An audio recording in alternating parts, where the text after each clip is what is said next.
नमस्कार साथियों, स्वागत है आप सभी का आपके अपने YouTube channel Kedarnath classes Uttarakhand में। एक बार फिर से उपस्थित हूँ मैं आपके समक्ष एक नवीनतम वीडियो लेकर, जो होने वाली है चंद राजवंश के 30 महत्वपूर्ण प्रश्नों का टेस्ट भाग 3। अगर हमें इससे पहले अगर बात करूँ तो इससे पहले मैंने 2 भाग पहले ही करा दिए हैं चंद्रवंश के टेस्ट के, और 3 भाग मैंने पवार वंश के टेस्ट के करा चुका हूँ। उन सभी का लिंक आपको डिस्क्रिप्शन में मिल जाएगा। उसके बाद अगर आप हमारे टेलीग्राम चैनल और व्हाट्सएप ग्रुप पर जुड़ना चाहते हैं, जो कि हमने स्पेशली कनिष्ठ सहायक अमीन कर सर्वे लेखपाल और कर संग्रहकर्ता के वैकेंसी के लिए बनाया है, तो उनसे जुड़े। उन सभी का लिंक भी आपको डिस्क्रिप्शन में मिलेगा।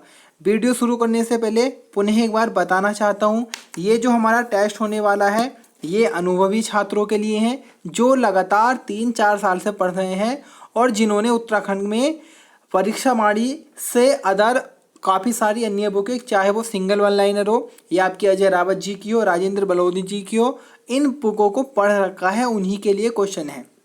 उसके बाद एक बात और मैं आपको बता दूं, जो नए स्टूडेंट हैं हमारे चैनल पर, या किसी का भाई या किसी का मित्र जो न्यू है, जिसने परीक्षा वाणी से कभी ऊपर लेवल का नहीं पढ़ा, तो उनके लिए मैं एक अलग से बैच बना रहा हूं। तो उनके लिए एक अलग ग्रुप होगा, तो मैं उसका भी लिंक आपको डिस्क्रिप्शन में दूंगा। अगर आप न्यू हो तो आप वहां से जाके जुड़ सकते हैं। तो चलिए स्टार्ट करते हैं, समय ख़राब ना करते हुए। हमारा पहला आज की वीडियो जो है चंद राजवंश के 30 महत्वपूर्ण प्रश्न। चलिए वीडियो को स्टार्ट करते हैं। प्रश्न नंबर 1 है हमारा, सोमचंद किसका उपासक था? सोमचंद किनका उपासक था? तो इस प्रश्न का सही उत्तर होगा ऑप्शन सी, भगवान शिव का। तो चंद्रवंश का संस्थापक सोमचंद भगवान शिव का उपासक था। क्वेश्चन नंबर 2 है, चंद्रवंश का दूसरा राजा कौन था? तो चंद्रवंश की बात करें, चंद्रवंश का दूसरा राजा आत्मचंद था। अगर हम चंद्रवंश के कुल संस्थापक, कुल शासकों की बात करें, तो एक बुक में 61 दे रखे हैं और एक बुक में आपके 62 दे रखे हैं। तो जहाँ तक बात है 62 वाले को सही करना, क्योंकि जिस बुक में 62 दिया है आजकल यूके ट्रिपल उसी बुक से अधिकांश क्वेश्चनों को रख रहा है। तो 62 को प्रिपरेशन देनी है आपको कि 62 शासक हुए चंद्रवंश में। क्वेश्चन नंबर 3 है, पटरंग वाली प्रथा किसके द्वारा चलाई गई थी? तो ये था ऑप्शन सी, इंद्रचंद के द्वारा पटरंग वाली प्रथा को चलाया गया था। और साथियों, इंद्रचंद ही वे शासक थे जिन्होंने सबसे पहले कुमाऊं में आपके चंपावत जगह पर रेशम का कारखाना लगाया था, और इसी के संबंध में इन्होंने आपके तिब्बत से और चीन से अपने संबंध बनाए थे, और इनका विवाह भी चीन से ही हुआ था। तो ये क्वेश्चन भी काफ़ी बार आ जाता है, किस चंद्र शासक ने अपना विवाह चीन से किया था? तो इंद्रचंद ही वो थे, और इन्होंने पटरंग वाली प्रथा को भी चलाया था। साथियों, एक बात मैं और आपको बता दूं, जब मैं आपको कोई भी क्वेश्चन बताता हूं तो उसके साथ ही साथ मैं आपको अन्य क्वेश्चन भी बताता हूं, तो प्लीज़ यार उन्हें नोट कर लीजिएगा, इंपॉर्टेंट क्वेश्चन ही है वो। और आज मैं आपको एक बात बता दूं कि इस वीडियो में मैं आपको जीके के क्वेश्चन भी कराऊंगा, जो बहुत ही इंपॉर्टेंट क्वेश्चन है एग्जाम की दृष्टि से। चलिए क्वेश्चन नंबर 4 है, पुरुषोत्तम पंत किस चंद राजा का सेनापति था? तो पुरुषोत्तम पंत जी जो सेनापति थे वे रुद्रचंद्र के सेनापति थे। ऑप्शन बी बिल्कुल सही है। क्वेश्चन नंबर 5 है, सैनिक मामलों के लिए न्याय हेतु बिस्टाली कचहरी किसने बनवाई थी? तो प्रश्न का सही उत्तर होगा आपका ऑप्शन ए, भारती चंद। भारती चंद ने आपकी न्योवाली और बिस्टाली 2 कचहरी बनाई थी, या बिस्टावली कचहरी अब आ जाता है। तो साथियों, इन 2 कचहरी में जो बिस्टावली कचहरी थी, तो वे होती थी जो भारती चंद के सैनिक होते थे उनके लिए। अर्थात अगर इनके सैनिकों ने कुछ कार्य किया है या कोई भी न्याय संबंधी सैनिकों का मामला जाता था बिस्टावली में, और आम जनता का मामला जाता था न्योवली में। तो नॉर्मली ऐसे भी क्वेश्चन आता है कि बिस्टावली और न्योवली कचहरी किसके द्वारा बनवाई गई थी? भारती चंद के।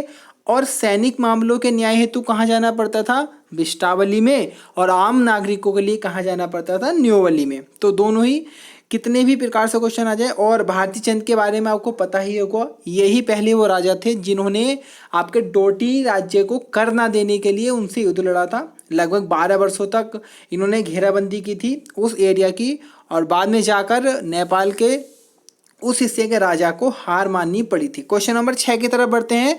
क्वेश्चन नंबर 6 है, कच्चूरी राजकुंवरों में गढ़मनीलागढ़ पर किस चंद राजा ने आक्रमण किया था। तो प्रश्न का सही उत्तर होगा बाज बहादुर चंद। बाज बहादुर चंद जी ने आक्रमण किया था गढ़मनीलागढ़ पर। क्वेश्चन नंबर 7 है, किस व्यक्ति को लटोला राठ कहा गया है। तो प्रश्न का सही उत्तर होगा ऑप्शन बी, सदानंद जोशी। सदानंद जोशी जी को लटोला राठ के नाम से जाना जाता है। काफ़ी बार इस टाइप के क्वेश्चन एग्जाम में मालूम किए जाते हैं। क्वेश्चन नंबर 8 है, किस चंद राजा ने कच्यूर घाटी में बद्रीनाथ मंदिर स्थापित किया था। बहुत ही इंपॉर्टेंट क्वेश्चन है, स्टार बना के चलिएगा। तो ऑप्शन सी बिल्कुल चाहिए, सही है, ज्ञानचंद महोदय। ज्ञानचंद जी के बारे में बात करें तो इन्हें गरुड़ की उपाधि दी गई थी, और इनका जो राजकीय चिन्ह था वह भी गरुड़ था। और अगर हम बात करें तो काफ़ी बार गरुड़ ज्ञानचंद की एक उपाधि आती थी कि गरुड़ की उपाधि ज्ञानचंद को किसने दी। लास्ट टाइम आपका जो एग्ज़ाम हुआ था शायद फॉरेस्ट वाला था या फिर आपका क्लर्क वाला, वहाँ पे क्वेश्चन आया था। आपको कमेंट्स करके इसका आंसर मुझे बताना है। क्वेश्चन नंबर 9 है, किस चंद राजा ने विक्रमादित्य बनने के चक्कर में काफ़ी धन बर्बाद किया था। तो प्रश्न का सही उत्तर होगा देवीचंद। देवीचंद जी ने अपने आप को, क्योंकि अगर हम विक्रमादित्य की बात करें तो साथियों ये एक प्रकार की उपाधि होती थी, और भारत में लगभग 14 या 16 विक्रमादित्य हुए हैं। विक्रमादित्य उपाधि जो एक अपने आप में ऐसा राजा जो युद्ध कला में बहुत निपुण हो और युद्ध में जीतता हो। तो देवीचंद जी ने भी स्वयं को विक्रमादित्य बनाने के चक्कर में काफ़ी धन बर्बाद किया था। इसीलिए देवीचंद जी को कुमाऊँ का मोहम्मद बिन तुगलक भी कहा गया है, पहला क्वेश्चन। और क्वेश्चन ये भी आता है कि कुमाऊँ का विक्रमादित्य कौन था, तो ये भी आपके देवीचंद जी आएंगे। तो दोनों क्वेश्चन आप नोट कर लें। क्वेश्चन नंबर 10 की तरफ बढ़ते हैं। नाली शब्द का प्रयोग सर्वप्रथम किन साहित्यों में मिला। अर्थात जो नाली शब्द है आपके भूमि मापन, नाली और मिट्टी, तो नाली शब्द का उल्लेख सबसे पहले किन साहित्यों में मिला था। तो कई बार ऐसे क्वेश्चन आपको कन्फ्यूजन करते हैं। तो प्रश्न का सही उत्तर होगा आपका सी, तमिल साहित्यों में। अधिकांश या तो आप नेपाली साहित्य लगा देते हैं या फिर कुमाऊनी साहित्य, तो तमिल साहित्यों में सबसे पहले नाली शब्द का उल्लेख मिलता है। क्वेश्चन नंबर 11 है, खगमरा किला किस चंद राजा ने बनवाया था। नॉर्मल क्वेश्चन है, परीक्षा बाड़ी में भी आपको मिलेगा और एग्जाम में भी आया है। तो भीष्मचंद जी ने आपका खगमरे किले को बनवाया था। चलिए क्वेश्चन नंबर 12 की तरफ बढ़ते हैं। क्वेश्चन नंबर 12 है, चंद राजाओं का राज्य चिन्ह क्या था। तो बहुत ही इजी क्वेश्चन है, नॉर्मल क्वेश्चन है, एग्जाम में बहुत बार आ चुका है। तो आपका गाय चंद राजाओं का राज्य चिन्ह था। गाय के बारे में बात करें तो नेपाल देश का राष्ट्रीय पशु भी गाय है। और अगर हम बात करें गाय का वैज्ञानिक नाम क्या है, तो बोस इंडिकस के नाम से गाय को जाना जाता है। क्वेश्चन नंबर 13 है, किस चंद शासक के पवाड़े प्रसिद्ध थे। तो इस प्रश्न का सही उत्तर होगा ऑप्शन बी, भारती चंद जी के पवाड़े प्रसिद्ध थे। चलिए क्वेश्चन नंबर 14 की तरफ बढ़ते हैं। क्वेश्चन नंबर 14 है, किस चंद राजा को खसों ने पराजित किया था। तो प्रश्न का सही उत्तर होगा ऑप्शन डी, बीड़ाचंद। बीड़ाचंद जी को खसों द्वारा पराजित किया गया था, और इन बीड़ाचंद जी को ही कुमाऊँ का आपके बिलासी राजा की संज्ञा भी दी जाती है। इसके बाद में अगले जो राजा थे वीरचंद, उन वीरचंद महोदय जी ने खसों को हराया था और पुनः स्थापना की थी कुमाऊँ में आपके चंद्रवंश की। कई बार क्वेश्चन ऐसे आता है कि कुमाऊँ में पुनः चंद्रवंश को किसने बसाया था, तो आपके वीरचंद जी ने, क्योंकि बेड़ाचंद जी गवा चुके थे अपनी सत्ता खसों को। तो वीरचंद आए, इन्होंने पुनः खसों को हराया और पुनः स्थापित कर दिया कुमाऊँ में चंद्रवंश को। क्वेश्चन अगर ये आ जाए चंद्रवंश का संस्थापक कौन है, सोमचंद, और वास्तविक संस्थापक कौन है, तो थोरचंद लगाना है, पहले भी मैं आपको बता चुका हूँ। क्वेश्चन नंबर 15 है, राजधानी को खगमरे किले से आलमनगर स्थापित किसने किया? तो इसे स्थापित किया था आपके बालो कल्याण चंद ने। लास्ट टाइम उत्तराखंड हाईकोर्ट आरोग्य एग्जाम में ये क्वेश्चन आ चुका है। कई बार नॉर्मली क्वेश्चन इस प्रकार भी आता है साथियों कि राजधानी खगमरे किले से आलमनगर स्थापित कर और आलमनगर को अल्मोड़ा के नगर से किसने बसाया था? तो बालो कल्याण चंद ने। बहुत कंफ्यूजन वाला क्वेश्चन है, काफ़ी जगह आपको भीष्मचंद देखने को मिलेगा, लेकिन जहां तक एग्जाम की बात करें, एग्जामिनर ने किस क्वेश्चन को सही किया है? तो आपका बालो कल्याण आंसर सही किया है। क्वेश्चन नंबर 16 है, उत्तराखंड से कत्यूरों को भगाने के लिए गोरिल्ला पद्धति किसने अपनाई थी? तो प्रश्न का सही उत्तर होगा आपका बी, वीरांगना तीलू रोतेली। ऑप्शन बी बिल्कुल सही है। लास्ट टाइम मैंने लास्ट वीडियो में क्वेश्चन मालूम किया था कि तीलू रोतेली की हत्या किस नदी के किनारे हुई थी। लास्ट टाइम आंसर बता चुका था, आपको फिर से कमेंट्स करके बताना है क्या था इस क्वेश्चन का आंसर। क्वेश्चन नंबर 17 है, लक्ष्मीचंद के पुत्र नीला गुसाई की हत्या किसने की थी? तो इस प्रश्न का सही उत्तर होगा ऑप्शन बी, विजयचंद जी द्वारा लक्ष्मीचंद के महान पुत्र नीला गुसाई की हत्या की गई थी। अगर लक्ष्मीचंद जी की बात करें तो लगभग इनके 22 पुत्र थे, जो हमें बॉक्स में देखने को मिलता है कि लक्ष्मीचंद जी के 22 पुत्र थे। क्वेश्चन नंबर 18 है, उत्तराखंड के किस शासक ने जजिया कर लगवाया था? तो अगर हम इसकी बात करें तो आपके बाज बहादुर चंद जी ने जजिया कर को लगवाया था औरंगजेब की नीतियों को देखते हुए। साथ ही साथ नमक कर भी किसके द्वारा लगवाया गया था? आपके बाज बहादुर चंद जी के द्वारा ही लगवाया गया था। क्वेश्चन नंबर 19 है, लक्ष्मीचंद किस मुगल राजा के समकालीन था? तो प्रश्न का सही उत्तर होगा आपका ऑप्शन बी, जहांगीर। जहांगीर के समकालीन थे आपके मुगल, वो लक्ष्मीचंद जहांगीर के समकालीन थे। जहांगीर जी की बात करें तो जहांगीर का मतलब होता है विश्व विजेता। काफ़ी बार ऐसे भी क्वेश्चन आते। चलिए, ये तो हमारे थे उत्तराखंड के क्वेश्चन, और इससे पहले 2 वीडियो आ चुकी है उत्तराखंड के चंद्रवंश के टेस्ट की। प्लीज़ यार उन्हें ज़रूर देखना, इंपॉर्टेंट क्वेश्चन है। और ये थे इस वीडियो में 19 क्वेश्चन। इसके बाद हम आज इसमें जीके के क्वेश्चन मैंने ऐड किए हैं, क्योंकि कुछ स्टूडेंट्स के कमेंट्स आ रहे थे कि सर जीके भी कराओ। तो ये जीके का टेस्ट है, बहुत ही क्वेश्चन ऐसे होंगे आपको लगेगा आंसर गलत है, लेकिन अंत में जाकर आप कहीं चेक कर लेना, आंसर यही मिलेंगे। क्वेश्चन नंबर 1 है, सूचना के अधिकार की मांग सर्वप्रथम किस राज्य में प्रारंभ हुई? तो प्रश्न का सही उत्तर होगा ऑप्शन बी, राजस्थान में सबसे पहले सूचना के अधिकार की मांग को शुरू किया गया था। सूचना का अधिकार, या आप इसे हम अपनी भाषा में आरटीआई बोल सकते हैं, राइट टू इन्फॉर्मेशन। तो अब इसका मैं थोड़ा आपको, आप एक बुक पे नोट कर लें, नोटबुक पे आप नोट कर लें, कुछ महत्वपूर्ण पॉइंट बताऊंगा। सबसे पहले अगर हम बात करें सूचना के अधिकार के बारे में, तो सूचना के अधिकार की जो सबसे पहले मांग उठाई थी, तो ये राजस्थान से उठी थी लगभग 90 के दशक में, और एक किसान मजदूर संगठन था उसके द्वारा।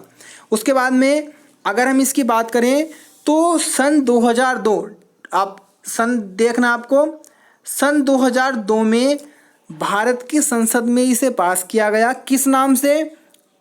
आपका सूचना का स्वतंत्रता अधिनियम, या सूचना स्वतंत्रता अधिनियम के नाम से पास किया गया था संसद में 2002 में, और 2003 में इसे राष्ट्रपति ने अपनी अनुमति दी। फिर से सुनिएगा, सूचना का स्वतंत्रता अधिनियम 2002 में संसद में पास और 2003 में राष्ट्रपति की मोहर लगी। उसके बाद पुनः इसमें परिवर्तन करके वर्ष 2005 में इसका नाम बदल दिया गया और नाम दिया गया सूचना का अधिकार अधिनियम, और 15 जून 2005 को राष्ट्रपति जी ने इसे मोहर लगा दी, और 2005 में ही जम्मू कश्मीर को छोड़कर पूरे भारत में सूचना का अधिकार लागू हुआ था। तो ये चीज़ नोट करने वाली है, काफ़ी बार ऐसे ही क्वेश्चन मालूम कर लेता है कि सूचना का स्वतंत्रता अधिनियम कब पास हुआ संसद में। तो आप नॉर्मली क्या लगाओगे 2005, लेकिन आंसर क्या होगा आपका 2002। क्वेश्चन नंबर 21 है, अविश्वास प्रस्ताव संसद के किस सदन में पेश किया जाता है? तो प्रश्न का सही उत्तर होगा ऑप्शन ए, लोकसभा। सिर्फ लोकसभा में लाया जाता है अविश्वास, अर्थात संसद में मालूम किया है क्या विश्वास प्रस्ताव संसद के किस सदन में आता है? लोकसभा में आता है। क्वेश्चन नंबर 22 है, किस अनुच्छेद के तहत हम उच्च न्यायालय में रिट दायर कर सकते हैं? अर्थात आपके हाई कोर्ट में किस आर्टिकल से रिट लगती है? तो अनुच्छेद 226 के तहत हाई कोर्ट में रिट लगा सकते हैं। अनुच्छेद 32 की बात करें तो आप सुप्रीम कोर्ट में रिट लगाएंगे अनुच्छेद 32 के अकॉर्डिंग। और अनुच्छेद 214 की बात कर लें तो अनुच्छेद 214 में आपका हाई कोर्ट का उल्लेख है। और इसको हम एक को आगे लिया है और दो को पीछे कर दें और हो जाता है 124। और 124 में किसका उल्लेख है? सुप्रीम कोर्ट का। फिर से सुनिएगा, अनुच्छेद 226 से उच्च न्यायालय में रिट, अनुच्छेद 32 से आपके उच्चतम न्यायालय में रिट, और आपके अनुच्छेद 214 में क्या है? आपका उच्च न्यायालय, और 124 में क्या है? उच्चतम न्यायालय। उच्च न्यायालय को हाई कोर्ट बोलते हैं और उच्चतम न्यायालय को सुप्रीम कोर्ट बोलते हैं या सर्वोच्च न्यायालय। क्वेश्चन नंबर 23 है, सर्वाधिक तापांतर वाला ग्रह कौन सा है? तो प्रश्न का सही उत्तर होगा ऑप्शन बी, आपका ऑप्शन सी, बुध ग्रह सर्वाधिक तापांतर वाला ग्रह है। तापांतर मालूम किया है, अर्थात तापों का अंतर। अगर हम बुध ग्रह की बात करें तो बुध ग्रह पर आपके दिन बहुत गर्म होते हैं, लगभग 450 से ऊपर डिग्री सेल्सियस तापमान हो जाता है। और अगर रात्रि की बात करें तो -170-75 के समथिंग तापमान पहुंच जाता है। तो इस गर्मी और सर्दी के तापमान का जो अंतर है वह सर्वाधिक किस ग्रह पर है? बुध ग्रह पर है। उसके बाद अगर सर्वाधिक तापमान मालूम करेगा तो आपको लगाना है शुक्र ग्रह का। नोट कर लें, तापांतर आए तो बुध और सर्वाधिक ताप आए तो कहाँ का होगा? शुक्र ग्रह का होगा। कारण ये है क्योंकि सर्वाधिक कार्बन डाइऑक्साइड पाई जाती है आपके शुक्र ग्रह पर लगभग 96% और मंगल पे लगभग 95%। तो ये कुछ नोट करने वाले पॉइंट होते हैं। और इसी प्रकार से क्वेश्चन आता है कि किस ग्रह पर प्रेशर कुकर की स्थिति उत्पन्न होती है? तो ये भी कहाँ पर होगी? शुक्र ग्रह पर। रीजन आपको पता है क्योंकि सर्वाधिक यहाँ पर क्या है? कार्बन डाइऑक्साइड है। क्वेश्चन नंबर 24 है, किस समिति की अनुशंसा पर पंचायती राज लागू हुआ था भारत में? तो बलवंत राय मेहता समिति 1957 में आई थी। और आपका पंचायती राज दिवस कब है? आपका 24 अप्रैल को पंचायती राज दिवस है। और पंचायती राज मंत्री कौन होंगे आपके? नरेंद्र सिंह तोमर जी। क्वेश्चन नंबर 25 है,